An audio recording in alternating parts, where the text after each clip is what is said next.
नमस्कार। Welcome back to my YouTube channel Societal Sage Piyush में आपका स्वागत है। आज हम बात करेंगे कि कैसे पुर्तगालियों ने भारत पर कब्जा किया और कैसे उनका कब्जा यहां से खत्म हुआ। बात की शुरुआत करने से पहले मैं आपको बताना चाहूंगा कि अगर आपने पिछला वीडियो नहीं देखा है तो पहले आई बटन पर जाकर के वो वाला वीडियो देख लें, क्योंकि उसके बिना ये बात समझ में नहीं आएगी। जिसे हमने पिछले वीडियो में डिस्कस भी किया था कि 1498 में वास्को ड गामा कालीकट के पोर्ट पर पहुंचा और वहां से उसकी शुरुआत हुई भारत में व्यापार करने की। और 1501 में और 1502 1503 हमने सारे किस्से पढ़े कि कैसे वास्को ड गामा ने जमोरिन 1501 में वहाँ से निकला पुर्तगाल से दोबारा, फिर 1502 में पहुँचा और 1503 में कैसे जमोरिन और कोचिन के बीच की लड़ाइयों का उसने फ़ायदा उठाया और अपनी सत्ता को मजबूत किया। साल 1505 भारत में पुर्तगाली हुकूमत की शुरुआत हुई। 1505 में पहली बार पुर्तगाली राजा ने भारत में अपना गवर्नर नियुक्त किया। ये गवर्नर था Francisco de Almeida. Francisco de Almeida की जिम्मेदारी ये थी कि उसे भारत में पुर्तगाली इंटरेस्ट को सुरक्षित करना था, उनको सेफगार्ड करना था।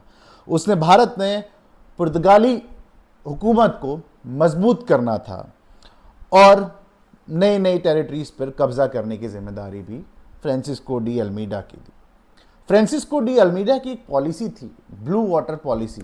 वो कहता था कि अगर भारत पर आपको राज करना है तो आपको समुद्र पर राज करना होगा, और अगर आप समुद्र पर राज करेंगे तभी आप भारत पर राज करेंगे, और अगर आप समुद्र पर राज नहीं कर सकते तो भारत में आपको कुछ नहीं मिलेगा।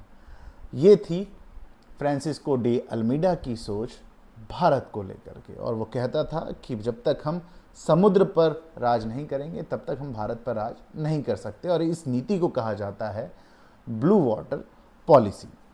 इस चीज़ के लिए भारत में पुर्तगाल को मजबूत करने के लिए उसने 1508 में पहला युद्ध भी लड़ा।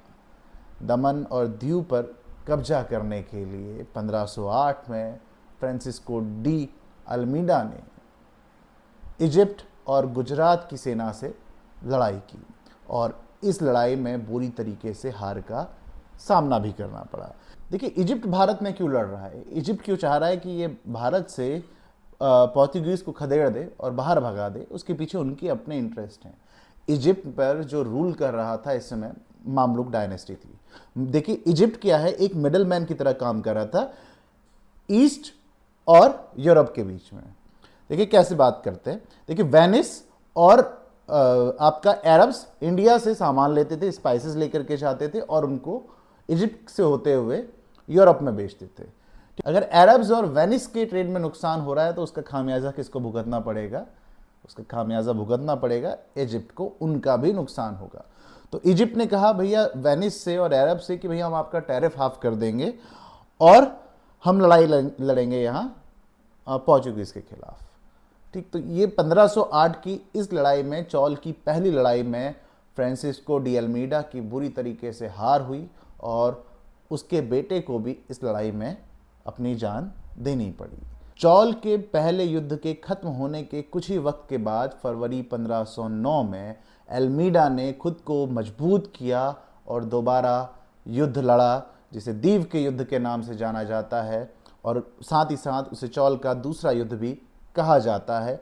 इस युद्ध में उसने इजिप्ट और गुजरात की दोनों सेनाओं का नामो निशान मिटा दिया और अपने आप को भारत में मजबूत कर दिया।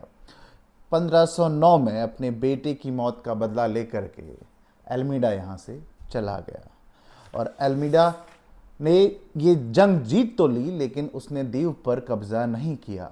दीव पर कब्जा हुआ साल 1537 में। फ्रांसिस्को डी अल्मीडा के बाद उसकी जगह लेने वाला शख्स था अल्फोंसो डी अल्बुकर्क, जिसने भारत में अल्मीडा की जगह ली। इसको सही मायने में पोर्तुगीज पावर का फाउंडर कहा जाता है। पूर्व में इसने गोवा को बीजापुर से छीन लिया और वहाँ गोवा में पुर्तगाली हुकूमत की शुरुआत कर दी, जिसे साल 1961 तक उन्होंने बनाए रखा 1510 से। सती प्रथा का इसने खात्मा किया और अपने लोगों से ये कहा कि भैया आप स्थानीय हिंदू महिलाओं से शादी कीजिए। पोर्तुगीज भारत में सिर्फ व्यापार के लिए नहीं आए थे, उनका एक और मकसद भी था, भारत में धर्म परिवर्तन। यही वजह है कि जब अकबर ने गोवा में मौजूद पुर्तगाली हुकूमत को एक चिट्ठी भेजी और ये कहा कि भैया आप अपने 2 धर्म गुरुओं को हमारे पास भेजिए ताकि हम उनसे आपके धर्म के बारे में मंत्रणा कर सके, तो गोवा की सरकार ने, यानी कि जो पुर्तगाली सरकार उस समय थी, उसने बिल्कुल भी मना नहीं किया और 2 जेसुइट फादर्स रोडल्फो एक्वाविवा एंड एंटोनियो मॉन्जरेट को उन्होंने अकबर की सभा में फतेहपुर सीकरी भेज दिया और दोनों का फरवरी 28, 1580 में बड़ी शान शौकत के साथ इनका स्वागत भी हुआ, लेकिन दोनों के दोनों निकल गए वापस 1583 में, यानी कि 1583 में दोनों ही जेसुइट फादर्स फतेहपुर सीकरी छोड़ करके गोवा की तरफ रवाना हुए, वो भी खाली हाथ। वो अकबर को क्रिश्चियनिटी के लिए, क्रिश्चियनिटी अडॉप्ट करने के लिए कन्विंस नहीं कर पाए। इसके बाद दूसरा मिशन 1590 में भेजा गया और तीसरा मिशन 1595 में लाहौर के शहर में हुआ। तीनों ही सेशंस में पुर्तगालियों ने पुरजोर कोशिश की कि वो अकबर को कन्विंस करें कि भैया आप इस्लाम छोड़कर ईसाई धर्म को कबूल कर लीजिए, लेकिन ऐसा नहीं हुआ। अकबर ने ऐसा नहीं किया। पुर्तगालियों को सबसे बड़ा झटका तब लगा जब साल 1608 में कैप्टन विलियम हॉकिंस अपने शिप हेक्टर को लेकर के सूरत के बंदरगाह पर पहुंच गए। पुर्तगाली ताकतों ने बहुत कोशिश की कि वो हॉकिंस को किसी भी तरह उस समय के राजा जहांगीर से मिलने से रोक सके, लेकिन ऐसा करने में वो नाकामयाब हुए और साल 1608 में इंग्लैंड के राजा जेम्स फर्स्ट का लेटर लेकर के हॉकिंस मुगल दरबार में पहुंच गए।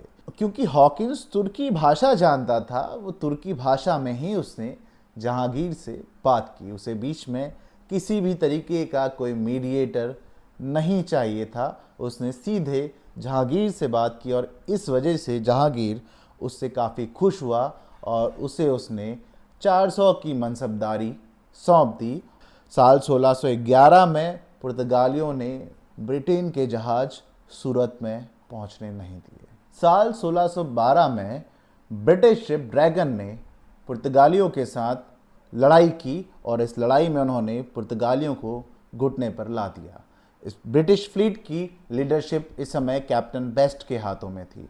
ब्रिटेन की इस परफॉर्मेंस को देख करके जो उन्होंने पुर्तगालियों के खिलाफ इस युद्ध में दिखाई थी, उससे जहांगीर काफ़ी खुश हुआ।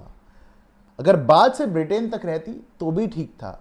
अगले ही साल 1613 में पोर्तुगीज ने मुगल शिप्स को भी कैप्चर कर लिया और जब उन्होंने कैप्चर किया तो जहांगीर इस बात से बेहद नाराज हुआ और उसने मुकर्रब खां को पोर्तुगीज से कंपेंसेशन वसूलने के लिए कहा।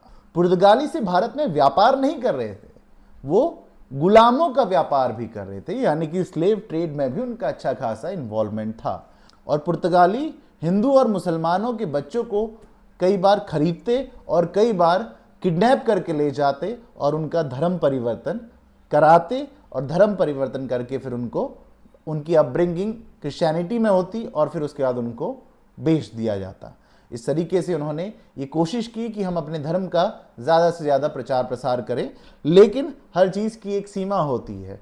वो बच्चों को किडनैप करने में इतने मशगूल हो गए थे, इतने ज़्यादा उन्होंने कन्वर्जन्स किए कि उन्होंने शाहजहां की पत्नी, प्रिय पत्नी मुमताज महल की 2 दासियों को भी किडनैप कर लिया, जिस बात से शाहजहां भी इनसे बेहद नाराज हुए और ये हादसा था साल 1632 का। इस इंसिडेंट के ठीक 3 महीने के बाद शाहजहां ने अपनी फौज को हुगली पर कब्जा करने के लिए कहा।